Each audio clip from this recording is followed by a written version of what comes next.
നമസ്കാരം. ഇസ്രയേലും അമേരിക്കയും ഇറാനെതിരെ പ്രഖ്യാപിച്ചിരിക്കുന്ന യുദ്ധം, ഇപ്പോൾ നടന്നുകൊണ്ടിരിക്കുന്ന യുദ്ധത്തിൽ പൂർണ്ണ വിജയം ഇസ്രയേലിനും അമേരിക്കയ്ക്കുമായിരിക്കും.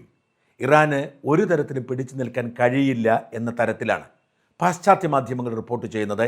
ഞാനും ആ ഒരു നിലപാടുകാരനാണ്.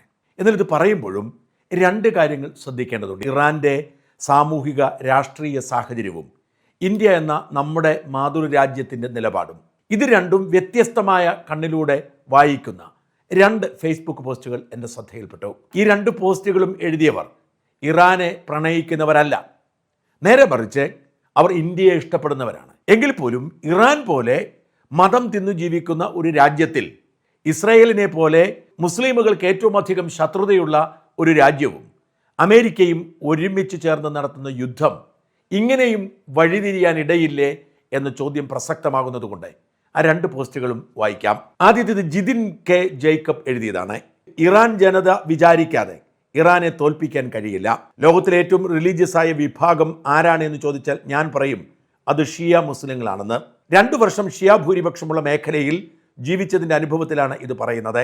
അയത്തുള്ള അലി ഖമനൈ ക്രൂരനും മതഭ്രാന്തനുമൊക്കെ ആയിരിക്കാം, പക്ഷേ ലോകമെമ്പാടുമുള്ള ഷിയ മുസ്ലിങ്ങൾക്ക് അദ്ദേഹം ദൈവതുല്യനാണ്. ഇറാൻ ജനതയുടെ സാമ്പത്തിക സാമൂഹിക അവസ്ഥ പരിതാപകരമാണ്. വിലക്കയറ്റവും ഭരണകൂട അടിച്ചമർത്തലും ഒക്കെ കൊണ്ട് ജനജീവിതം ദുസ്സഹമാണ്. അവർക്ക് പരാതികളുണ്ട്, പ്രതിഷേധമുണ്ട്. പക്ഷേ അയത്തുള്ള അലി ഖമേനിയെ ഉന്മൂലനം ചെയ്തത് ഇസ്രയേലാണ് എന്ന ഒറ്റ കാരണം കൊണ്ട് ഇറാൻ ജനത ഒറ്റക്കെട്ടായി മാറുകയാണ്. വിദേശത്ത് ജീവിക്കുന്ന ഇറാനികൾ ആഹ്ലാദ പ്രകടനം നടത്തുന്നുവെങ്കിലും അതൊക്കെ ചെറിയ ഗ്രൂപ്പുകൾ മാത്രമാണ്. ഇസ്രയേലും അമേരിക്കൻ വ്യോമനാവിക സേനകൾ ഉപയോഗിച്ചുള്ള ആക്രമണമാണ് നടത്തുന്നത്. അതിലവർ വിജയിക്കുകയും ചെയ്യും. പക്ഷെ മതം തലയ്ക്ക് പിടിച്ച 6 ലക്ഷത്തോളം വരുന്ന ഇറാനിയൻ ആർമിയെ അവിടെ പോയി കരയുദ്ധത്തിൽ നേരിടാൻ കഴിയില്ല. അങ്ങനെ ഒരു മണ്ടൻ തീരുമാനം ഇസ്രയേലും അമേരിക്കയും എടുക്കുകയുമില്ല. ഇറാന്റെ കയ്യിൽ ഉള്ള വൻ മിസൈൽ ശേഖരമല്ല വ്യോമാക്രമണത്തിൽ നശിപ്പിക്കുക, ഇപ്പോഴത്തെ ഭരണ നേതൃനിരയെ പൂർണ്ണമായും തുടച്ചു നീക്കുക എന്നത് മാത്രമായിരിക്കും ഇസ്രയേലും അമേരിക്കയും ശ്രമിക്കുക. അതിലേറെക്കുറെ അവർ വിജയിക്കുകയും ചെയ്യും. പക്ഷെ അതൊക്കെ താൽക്കാലികം മാത്രമാണ്. ഇറാനിലെ ജനങ്ങൾ ഭരണകൂടത്തിനെതിരെ രംഗത്ത് വരാതെ ഇറാനിൽ ഭരണമാറ്റമുണ്ടാകില്ല. ഉപരോധം കൊണ്ട് എത്രയൊക്കെ വരിഞ്ഞു മുറുക്കിയാലും കാര്യമില്ല.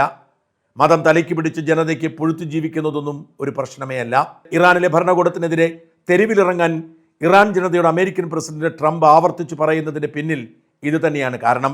അയത്തുള്ള അലി ഖമേനിയുടെ മരണം ആഗോള ഇസ്ലാമിക നേതാവിനെ രക്തസാക്ഷിത്വമാക്കി മതവികാരം ആളിക്കത്തിക്കുകയാണ് ഇറാൻ ഭരണകൂടം. ഇപ്പോഴത്തെ ഇറാൻ ഭരണകൂടത്തെ താഴെ ഇറക്കണം എന്ന് ആഗ്രഹിക്കുന്ന ഇറാനിലെ ജനങ്ങൾക്ക് പോലും നിലവിൽ ഒന്നും ചെയ്യാൻ കഴിയില്ല. അവസാന സാധ്യത ഇറാൻ ആർമിയുടെ നേതൃത്വത്തിൽ ഇപ്പോഴത്തെ ഭരണകൂടത്തിനെതിരെ അട്ടിമറി ഉണ്ടാകലാണ്. അതിനെ സാധ്യത തള്ളിക്കളയാൻ കഴിയില്ല. വലിയ അത്ഭുതമൊന്നും സംഭവിച്ചില്ല എങ്കിൽ 2-3 ദിവസം കൂടി ഇറാനിൽ പരമാവധി ബോംബിട്ട ശേഷം ട്രംപ് സ്ഥലം കാലിയാക്കും.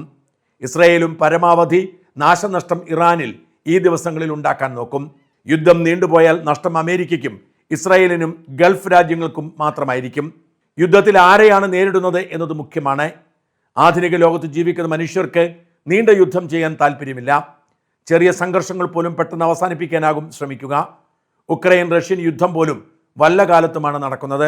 ഇന്ത്യ ഓപ്പറേഷൻ സിന്ദൂർ നീട്ടിക്കൊണ്ടു പോകാതിരുന്നത് അത് രാജ്യത്തെ സാമ്പത്തികമായി തകർക്കും എന്നതുകൊണ്ടാണ്.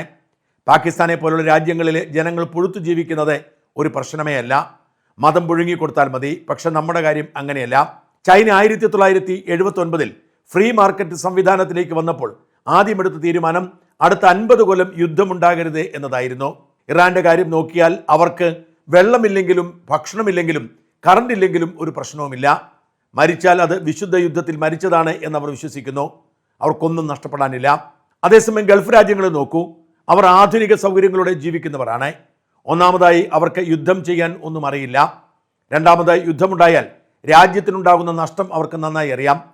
അതുകൊണ്ട് ഇറാൻ അത്രയും കയറി ആക്രമണം നടത്തിയിട്ടും ഗൾഫ് രാജ്യങ്ങൾ മുന്നറിയിപ്പ് നൽകുന്നതല്ലാതെ ഒന്നും ചെയ്യാതെ നോക്കി നിൽക്കുന്നത്. 1990 ഇറാഖ് കുവൈറ്റിനെ കീഴടക്കിയത് 12 മണിക്കൂറിൽ താഴെ സമയം കൊണ്ടാണ് എന്നോർക്കണം. യുദ്ധം ചെയ്യാൻ പോയാൽ പണ്ടത്തെ പോലെ കടലിൽ പോയി മുത്തുപെറുക്കി ജീവിക്കേണ്ടി വരും എന്ന് അവർക്കറിയാം. അതിനവരെ കിട്ടില്ല. ഇത് എഴുതുമ്പോൾ ഗൾഫ് രാജ്യങ്ങളിൽ കഴിഞ്ഞ 36 മണിക്കൂറിൽ ഇറാൻ 1430ാമത്തെ മുന്നറിയിപ്പ് നൽകി കഴിഞ്ഞു എന്നോർക്കണം. അമേരിക്കയെ ഇത്രയും കാലം വിശ്വസിച്ച ഗൾഫ് രാജ്യങ്ങൾ ഇനിയെങ്കിലും പാഠം പഠിക്കും എന്ന് കരുതാം. സ്വയം ശക്തി പ്രാപിച്ചില്ല എങ്കിൽ എന്ത് സംഭവിക്കും എന്ന് ഇപ്പോൾ അവർക്ക് മനസ്സിലായി കാണും. എല്ലാവർക്കും അവരവരുടെ രാജ്യ താല്പര്യങ്ങളാണ് വലുത്. അമേരിക്ക ഒരു വശത്ത് ഇറാനിൽ ബോംബിടുന്നു, മറുവശത്ത് ഗൾഫ് രാജ്യങ്ങൾക്ക് ഇറാന്റെ മിസൈലുകൾ പ്രതിരോധിക്കാൻ പ്രതിരോധ ഉപകരണങ്ങൾ വിൽക്കുന്നു. ചൈന വ്യോമ പ്രതിരോധ സംവിധാനം എന്ന് പറഞ്ഞ് പാകിസ്ഥാനെ പറ്റിച്ചതുപോലെ ഇറാനെയും പറ്റിച്ച ഇറാനിൽ ആവശ്യത്തിന് എണ്ണ വാങ്ങി. ചൈനയുടെ വ്യോമ പ്രതിരോധ സംവിധാനമായിരുന്നു ഇറാന്റെ കയ്യിലും ഉണ്ടായിരുന്നതുകൊണ്ട് അമേരിക്കയും ഇസ്രായേലും വിട്ട എല്ലാ മിസൈലുകളും ലക്ഷ്യം കണ്ടു. ചൈനയെ നമ്പിയ ഖമൈനി അപ്പൂപ്പൻ പടമാവുകയും ചെയ്തു. ജിതിന്റെ പോസ്റ്റിന് സമാനമായ ഒന്നാണ് ദീപക് രാജിൻ്റെത്. ദീപക് രാജ് അതിൽ ഇന്ത്യയെക്കുറിച്ചാണ് ഖണ്ഡിതപ്പെടുന്നത്. അയത്തുള്ള ഖുമേനി കൊല്ലപ്പെട്ടതിൽ എനിക്ക് ഒരു സന്തോഷവുമില്ല, സങ്കടവുമില്ല. കാരണം ഇറാൻ ഒരു ഇസ്ലാമിക രാജ്യമല്ല, ഇസ്ലാം മതനേതാക്കളാൽ ഭരിക്കപ്പെടുന്ന രാജ്യമാണ്. ഇറാനിൽ നിന്നുള്ള ധാരാളം ആളുകൾ ഓസ്ട്രേലിയയിലും മറ്റും പാശ്ചാത്യ രാജ്യങ്ങളിലുമുണ്ട്. അറബികളെക്കാൾ ബുദ്ധിയുള്ളവരും സൗമ്യരുമാണെങ്കിലും തങ്ങളുടെ സമാധാന ജീവിതം നശിപ്പിച്ച ഇസ്ലാമിക ഭരണം അടിച്ചേൽപ്പിച്ച ഒരു ഭരണ സംവിധാനത്തോട് വെറുപ്പ് സൂക്ഷിക്കുന്നവരാണ് ഏറെയും. ഇവിടെയുള്ള ഇറാനികൾ മിക്കവരും വളരെ പാശ്ചാത്യ ജീവിതം നയിക്കുന്നവരാണ്. എന്നാൽ ഇറാൻ ആര് ഭരിക്കണം, എങ്ങനെ ഭരിക്കണം എന്നത് ഇറാനികളാണ് തീരുമാനിക്കേണ്ടത്, അമേരിക്കയല്ല. ഏറെക്കുറെ ഖുമൈനിയുടെ ശവക്കുഴി അയാൾ സ്വയം തോണ്ടുകയായിരുന്നു.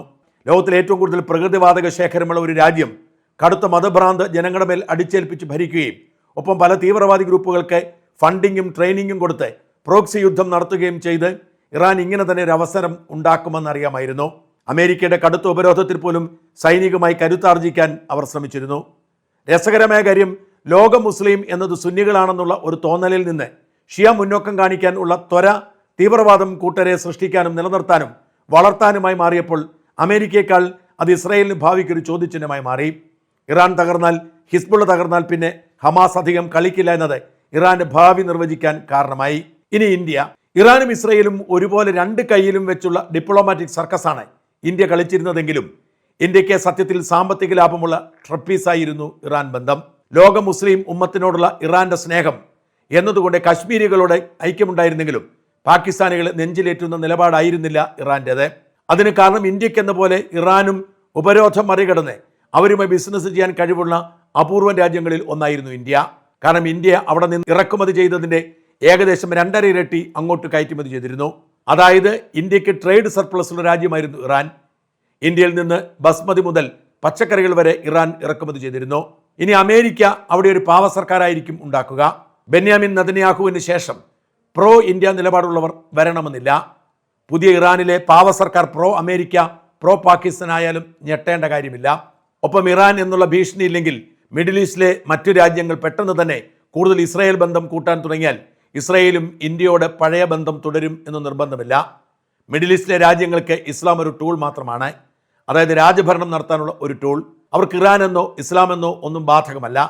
പകരം രാജ്യം ഭരിക്കുക, തങ്ങളുടെ തലമുറകളെ സുഖമായി ഭരിക്കാൻ സാഹചര്യമുണ്ടാക്കുക എന്നത് മാത്രമാണ്. ഇന്റർനെറ്റിൽ ഖുമൈനിയുടെ മരണം ആഘോഷിക്കുന്ന ഇറാനിയുടെ വീഡിയോ മാത്രമേ കാണിക്കുന്നുള്ളൂ. എന്നാൽ പകുതി ജനങ്ങൾ ഖുമൈനിയുടെ മരണത്തിൽ വിലപിക്കുന്നത് തന്നെയാണ്. കാരണം മതജീവിതം ഇഷ്ടപ്പെടുന്ന വലിയൊരു സമൂഹം ഇറാനിലുണ്ട്. അതുകൊണ്ട് തന്നെയാണ് അയാൾക്ക് ഇത്രകാലം ഭരിക്കാനായതും. പക്ഷേ ഇതിനപ്പുറം മറ്റൊരു കാര്യം ആരും സംസാരിക്കുന്നില്ല. അമേരിക്കയ്ക്കോ ഇസ്രായേലിനോ ഇഷ്ടമില്ലാത്ത ഒരുത്തനും വാഴണ്ട എന്ന തിട്ടൂരം. എന്ന് വെച്ചാൽ അമേരിക്കയ്ക്ക് മുന്നിൽ കുനിഞ്ഞു നിൽക്കാത്ത ഒരാളും ഭരിക്കേണ്ട എന്നത്. ആ ടാഗിൽ ഇന്ത്യയും റഷ്യയും ചൈനയും ഒക്കെ വരും. ഉത്തര കൊറിയ ഒരിക്കലും അമേരിക്കൻ ടാർഗറ്റ് അല്ല. കാരണം ഒരു തെരുവ് ഗുണ്ടയേക്കാൾ പ്രാധാന്യം അവർക്ക് അമേരിക്ക കൊടുക്കുന്നുമില്ല.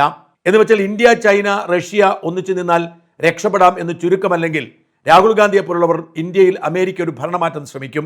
കാലക്കേടിൽ അയാളുടെ കയ്യിൽ ഇന്ത്യ വന്നാൽ 4 നൂറ്റാണ്ട് കൊണ്ടുപോവാൻ അമേരിക്കയ്ക്ക് കഴിയും. പക്ഷേ ലോകമെമ്പാടും രാജ്യങ്ങൾ നികുതി ഭാരം കൂട്ടി ജനങ്ങളെ കൊള്ളയടിക്കുമ്പോൾ ഉള്ള അപൂർവം പ്രതീക്ഷകളിൽ ഒന്നായിരുന്നു UAE. ഖത്തറും ബഹ്റൈനും ഒക്കെ ഗോൾഡൻ വിസ കൊടുത്ത് ഇക്കോട്ടരെ കൊണ്ടുവരുന്നത് അവർക്കും ആശ്വാസമുണ്ടായിരുന്നു. എന്നാൽ യുദ്ധമുഖങ്ങളിൽ ഇവരും പെടും എന്നത് അങ്ങോട്ടുള്ള മാറ്റം പലരും ചിന്തിക്കും എന്നതാണ് സത്യം. പക്ഷേ ഇതുകൊണ്ട് ഗുണമുണ്ടായത് ഒമാനാണ്. ഒമാൻ ഗോൾഡൻ വിസ തുടങ്ങിയെങ്കിലും UAEയുടെ മുന്നിൽ തിളക്കം നഷ്ടപ്പെട്ടിരുന്നു. ഒരു ഇന്ത്യക്കാരൻ നിലയിൽ ഇന്ത്യയുമായി നല്ല ബന്ധം നിലനിർത്തുന്ന ഇറാൻ തകരുന്നതിൽ വിഷമമുണ്ടെങ്കിൽ തന്നെ ഇന്ത്യക്കാർ ധാരാളമുള്ള ഗൾഫ് രാജ്യങ്ങളെ ആക്രമിച്ച് ഇറാനെ ന്യായീകരിക്കാൻ പറ്റില്ല. ഇത്രയും പറയാം. എത്ര തീവ്രവാദികളാണ് ഇറാൻ എന്ന് ചിന്തിച്ചാൽ അതിനേറെ തീവ്രവാദികളാണ് ട്രംപും അമേരിക്കയും. ഇത്തരത്തിലുള്ള ചിന്തകൾ കൂടി തീർച്ചയായും പ്രസക്തമാണ്.